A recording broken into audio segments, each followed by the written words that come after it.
Good evening. We had something dramatic, so we'd hoped to sort of translate that into something dramatic on the building.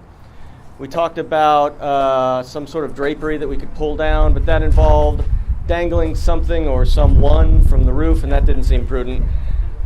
We then talked about smashing a bottle of champagne against the building, but broken glass on a patio is not nearly as romantic as broken glass in the ocean is when you christen a ship.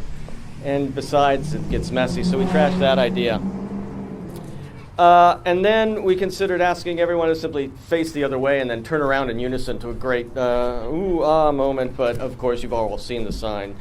So instead, I'm going to ask you to use your imaginations, go to that Photoshop of the mind, cut and place a little red brick pattern over the lettering, and in a few minutes we'll hit the collective undo button, and voila. My name is Jordan Yoakum. I'm the Executive Director of the Kansas Bar Foundation, which is not usually my primary role. I'm also the Executive Director of the Kansas Bar Association, but today I'm very pleased that I'm here as the KBF Executive Director. In a few moments, Todd Thompson, past president of the Bar Association of the Kansas Bar Foundation, will be talking with you about what it means to have retired the mortgage on the building. Then we'll be joined by Judge Evelyn Wilson, who's current president of the Kansas Bar Foundation, who will talk with us about the history of the foundation and some of the great work that we do. I never had the opportunity to meet Justice Gernon, so I'm very much looking forward to the remarks by our last speakers. Justice Lee Johnson has agreed to join us and speak about his good friend, Justice Gernon. Justice Johnson, of course, is a member of our Supreme Court. And then we're very, very pleased to have Justice Gernon's daughters, Becky and Kristen, and their families, who will share with us some thoughts and memories of their father. I do want to bring your attention to members of the family who are here, along with Becky, her husband, Mark Wilson, and their sons, Finn, Satchel, and Oliver. Wave hello. And their grandparents, Steve and Annette Wilson, are also here. Kristen's husband, Lance, is here. Lance Vannerson. There they are. Hi, Lance. And their son, Fletcher. Fletcher, can you wave? Hey, buddy. And, of course, we're joined by Becky and Kirsten's mother, Sharon Gernon, and Maureen Ong, Justice Gernon's sister. There you are, and there's Sharon. John and Charlene Gernon, Justice Gernon's brother and sister-in-law, send their warm regards. They were not able to join us today. We'll send them some photos and some cake. Speaking of cake, after we burn the mortgage, and yes, we're really going to do it, we'll raise a champagne, dedicate the new name for our building. Please join us for a reception inside and some great conversation. In addition to the Gernon family and the many donors that made today possible, I want to thank Todd Thompson for launching and bringing home the Burning the Mortgage campaign. I also want to thank Rich Hayes. There's Rich. Past president of the KBA and current member of our Board of Trustees. Rich is a good friend to both the Gernon family and the Kansas Bar Foundation. And lastly, a heartfelt thanks to the KBA and KBF staff for helping put today's events together. If you'd like a tour of the building, if you've never been here before, just find a staff member and we'll be happy to show you around during the reception. Ladies and gentlemen, Todd Thompson.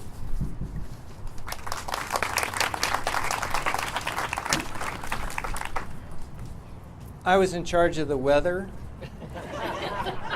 and I'm pretty pleased with the results. I was also the president of the KBF last year, and each meeting we had, I was annoyed by the money we were paying on a mortgage and on interest. And as Jordan will tell you, when I'm annoyed by something, I like to attack it. So I announced, without any authority and by an executive order last spring, that we were going to retire the mortgage. We were going to pay it off. I was unduly optimistic that we would accomplish that at the time, but we did it. We did it in just a little over 6 months. And we did it because of people like you who contributed, and especially because of the Gernon family's willingness to contribute funds to pay off that mortgage. And we are pleased and honored to be able to pay that back just a little bit by naming this facility after Bob, after Justice Gernon.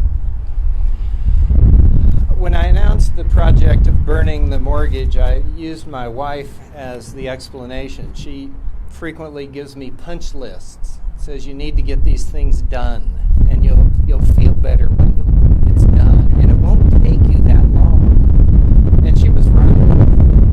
So I considered this paying off of the mortgage the Bar Foundation's punch list and the need to get it done.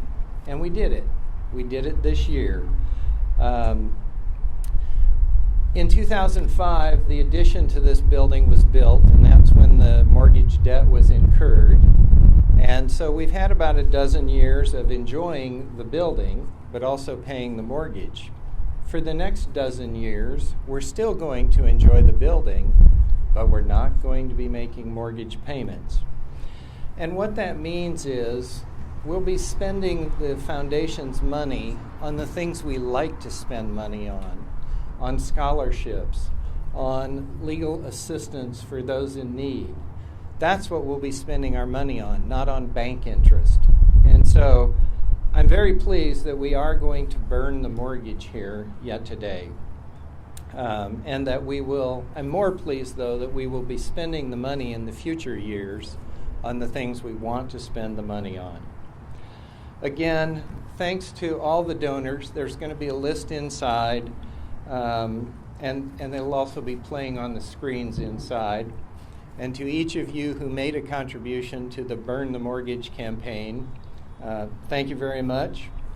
That's all I have. Judge Evelyn Wilson, I give you the lectern.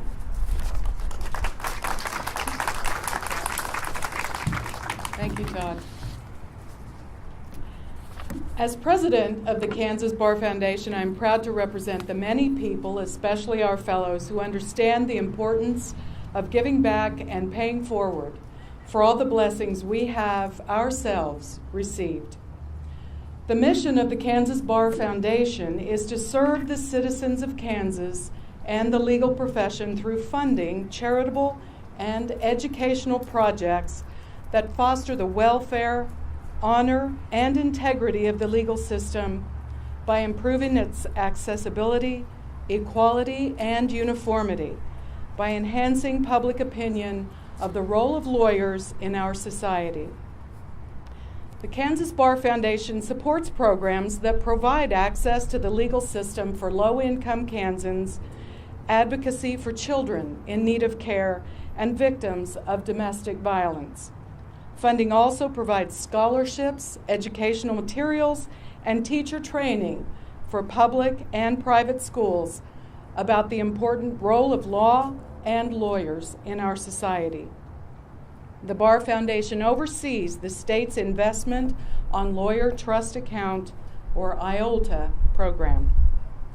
The Kansas Bar Foundation was started in 1957 by lawyers who wanted to give back to the profession and Kansas citizens and build a home for the Bar Association.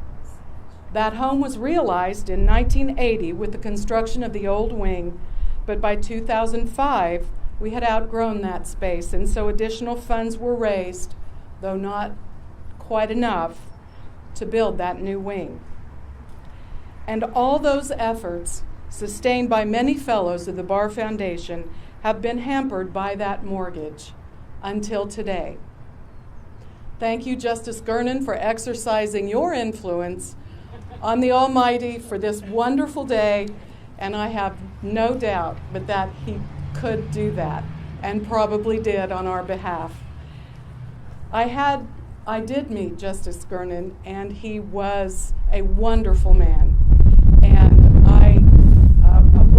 on behalf of the Bar Foundation, lawyers, people who like lawyers, and our community, I want to thank the Gernon family very, very much for paying forward to those people who will enjoy this building for many years to come. And now please welcome an esteemed jurist and good friend of Justice Gernon, the man from Caldwell, Supreme Court Justice Lee Johnson.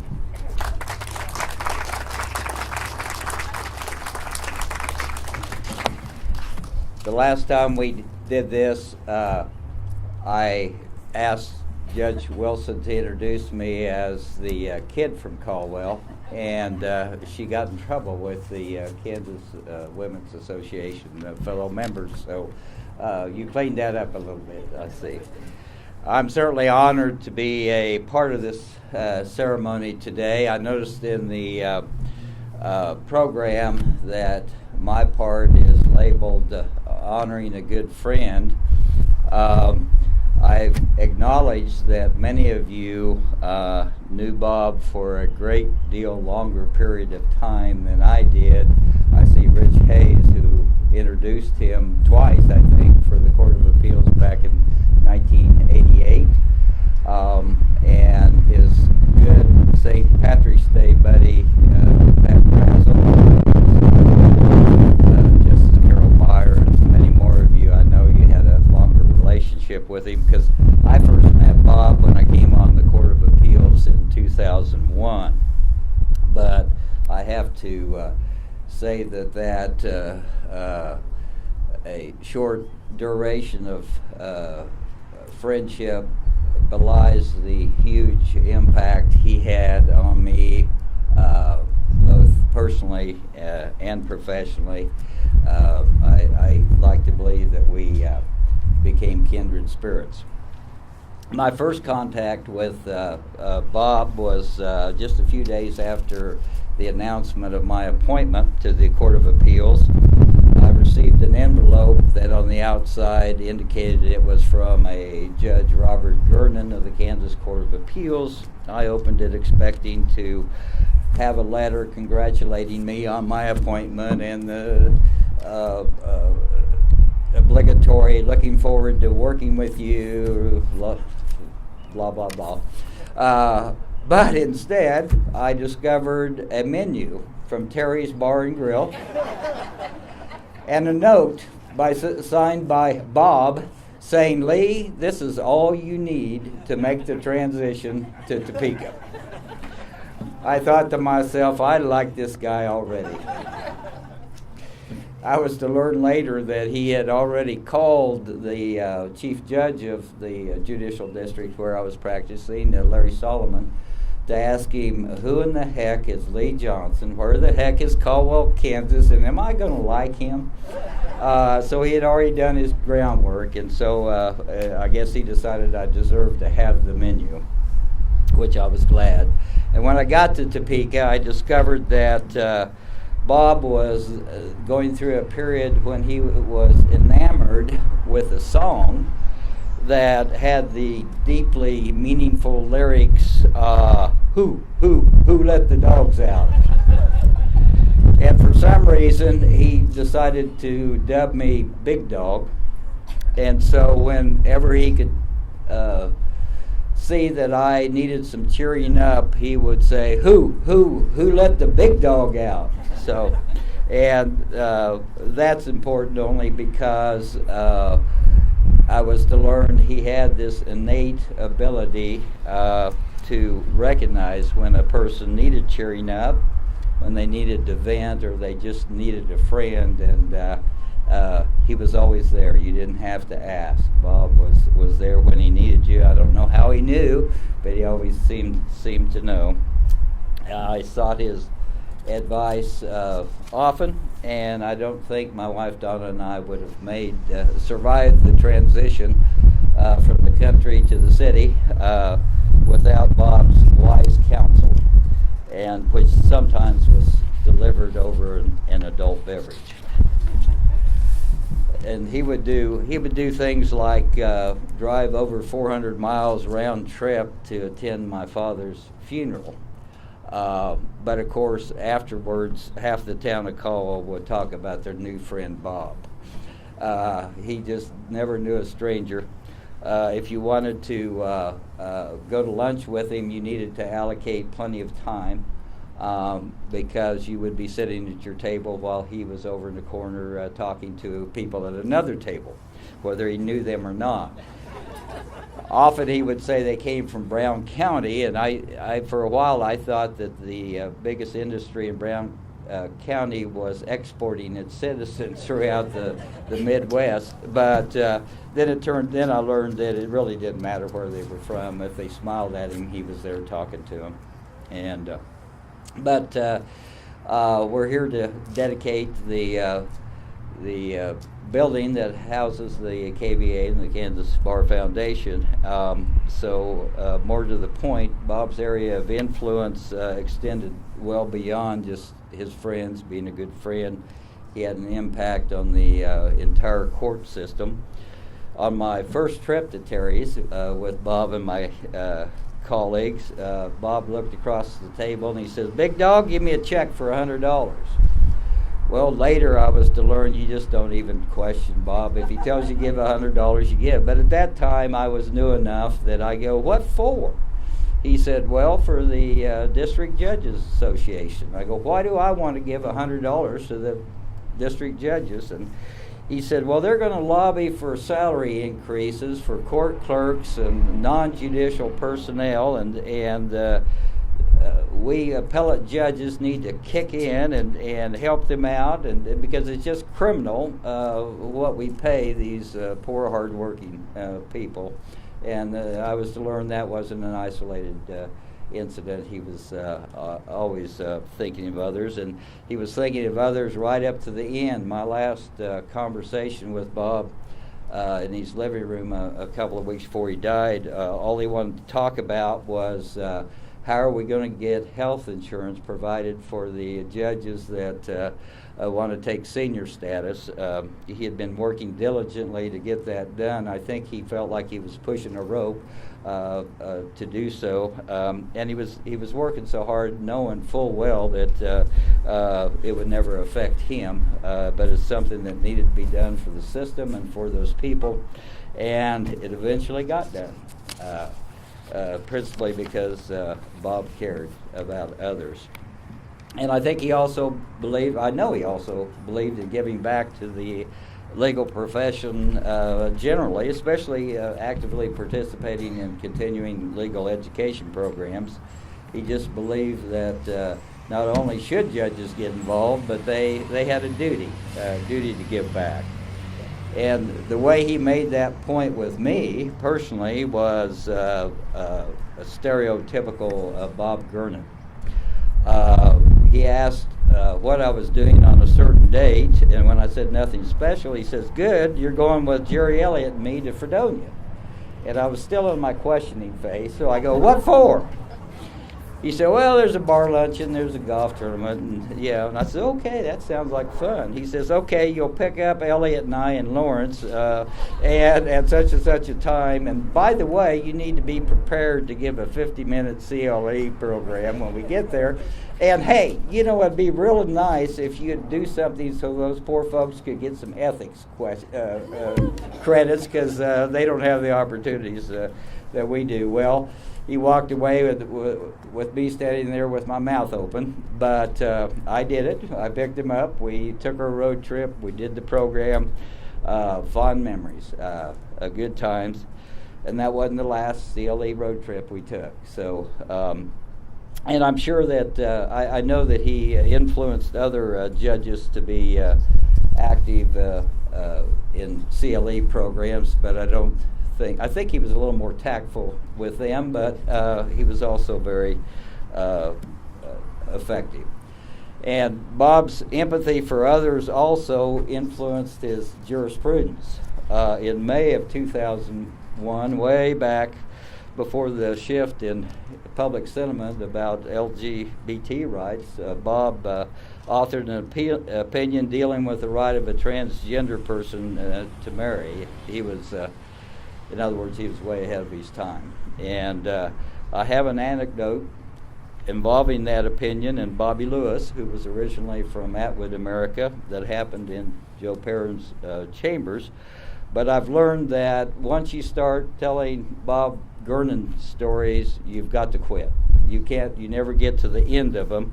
In Top Gun parlance, Bob is a target-rich environment for anecdotes, and so I'm not going to take any more of your time. If you want to know any more anecdotes, I'll talk with you at the reception later. So I'm just going to close by saying simply that there's no one that deserves to have their name permanently associated with this building and these organizations more than my learned colleague, my good buddy, and my kindred spirit, Robert L. Gernon. Thank you.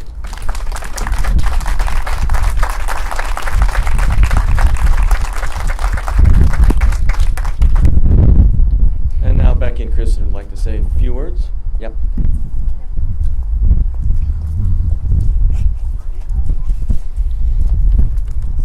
A couple of thoughts I wanted to share about my dad this afternoon. The first is something that I wrote about him, and the second is something that he wrote to me. First off, when I was 10 years old, I entered the Hiawatha Daily World's Father of the Year contest on behalf of my dad, for which I had to write a letter about why my dad deserved to be Father of the Year. I think we got second place. I'm not sure who got first place, but we only got second. In that letter, I said many things, but I said that my dad always remembered what it's like to be a 10-year-old kid. What I think I recognized, even as a child, was that he had a gift of empathy and connection. My father was infinitely and uncommonly reachable and approachable. In his professional life, this was especially true for his relationship with young lawyers. Not only did he remember what it was like to be a 10-year-old kid, he also, I think, remembered what it was like to be a first-year law student, a third-year law student, a law school grad nervous about passing the bar. He remembered what it was like to appear in court for the first time, to appear in front of the Supreme Court for the first time, to face career and family decisions as a young professional, to feel like you've let a client down or to feel like you've let yourself down. He took the role of mentor and counselor to young attorneys very seriously, and so many attorneys on the receiving end of his advice have been kind to share their stories about interactions with him in recent years. A common theme of those stories is that he would put to the side whatever else might be going on and behave as if their presenting concerns were the most important thing in the world. He was good at coaching you how to think about a problem, only sometimes telling you what to think about a problem, though many of us gathered here today also probably remember being told by him what to think, my sister and I included, I think. He loved and respected the law because it provides an elegant framework for thinking about problems big and small, legal and otherwise. So because of all that the KBA does for young attorneys in Kansas, and because of our father's interest in the personal and professional development of young attorneys, we feel especially pleased today that the KBA building will bear his name. Secondly, the other thing I want to share about my dad comes from a card he wrote to me during a particularly difficult moment for me in medical school. The front of the card reads, "Life is tough, my darling, but so are you." My Oliver just finished a school project. Oliver, can you wave? Okay, there we go. Okay. Wherein he had to interview somebody with grit. So the idea of grit has been on my mind a lot recently.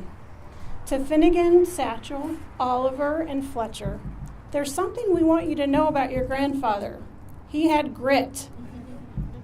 He was intellectually very tough, but emotionally very tender. The very best mix of traits, which is a combination that we see, your parents see in all of you. He made lots of very difficult decisions and did what he thought was fair and right, even when it was unpopular.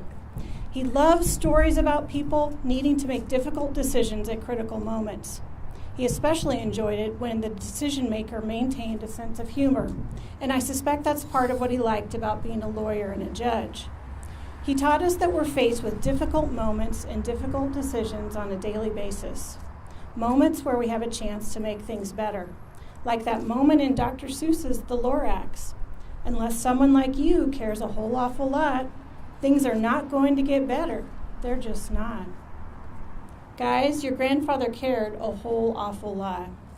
We are so proud to see the four of you making things better on the playground, in your classrooms, amongst your peers at strings concerts and soccer games.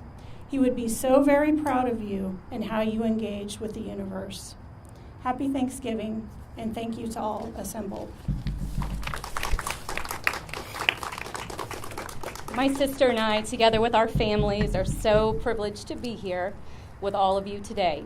We'd like to thank the Kansas Bar Foundation and the Kansas Bar Association for this great honor in our Father's name.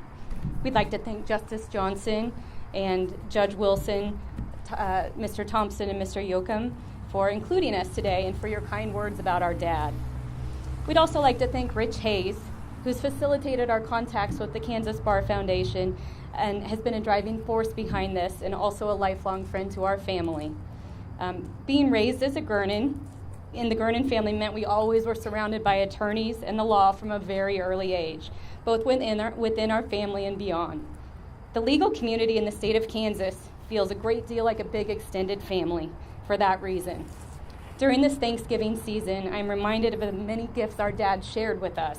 We count all of you among our greatest gifts, and we thank you all for being here today. Thank you.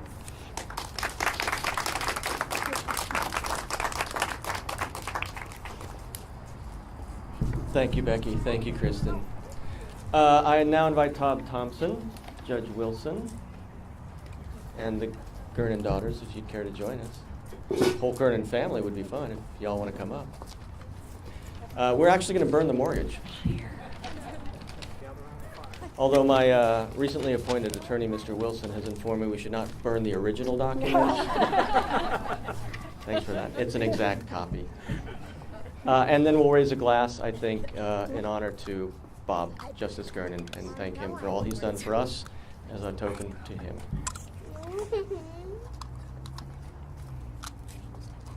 I really wanted to do this.